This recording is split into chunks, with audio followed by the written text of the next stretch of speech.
Welcome back. Before we start building our session management in our app, I want to make sure that we're clear on what we're building. So I've created a few diagrams to go over the steps. Now, if you remember, this is a token-based authentication. We sign in by sending the username and password. The server does some work to make sure that username and password match.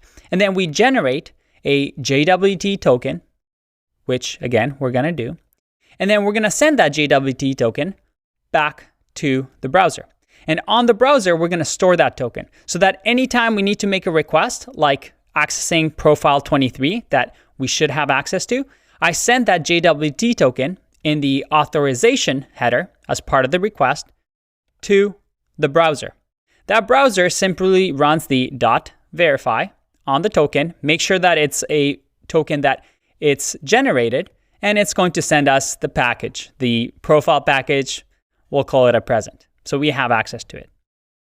And again, with a cookie-based authentication, we send the username and password. Once again, the server does the work, checks username and password, generates a cookie, a piece of string that is unique, sends it to the browser.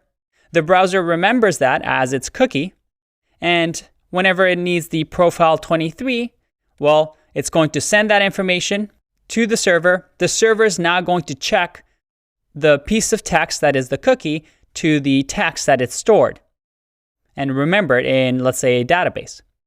And in this case, you could have something like Redis, where Redis stores the session, the piece of string that the cookie is in. So the server can say, does this cookie exist? And yeah, I've created this cookie. This cookie belongs to this user. You can send him or her the package. Go ahead. What we're going to build is actually an implementation of both of these. And the reason I picked this way, there's a few things. I think it's a nice, secure way of doing things. It gives you a bit of flexibility. And this is how I actually implement authentication and sessions in my apps personally. But it also teaches you both ways of doing things so that you can pick and choose and determine for yourself what is best for you. What we're going to do is we're going to have username and password checked by the server. And that's something that we already do with our sign-in endpoint in the SmartBrain app. We check the bcrypt compare function and compare our password to the hash that is stored in our database. We then will generate a token. Now, this token is going to be sent back to the server, and this token, once again, is going to be saved on the browser. Did I say server? Yeah, the token gets sent back to the browser. The browser is going to save it, and then anytime we want to access the profile, we're going to send that token back to the browser or back to the server. Now, the difference here is, up until this point, we've kind of done JWT. But instead of just running the JWT token.verify, we're instead going to check our Redis database, which we'll create and connect to our API.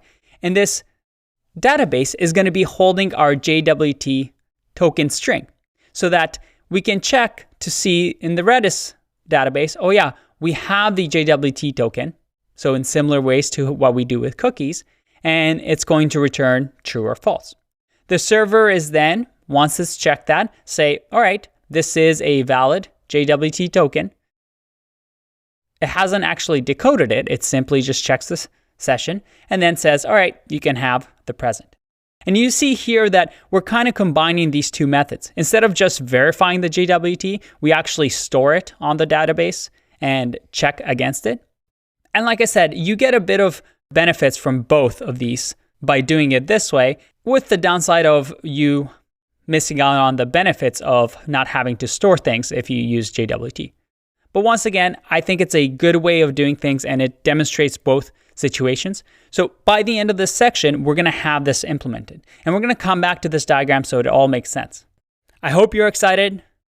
It's going to be a lot of work, but also it's going to be a lot of fun. I'll see you in the next one. Bye-bye.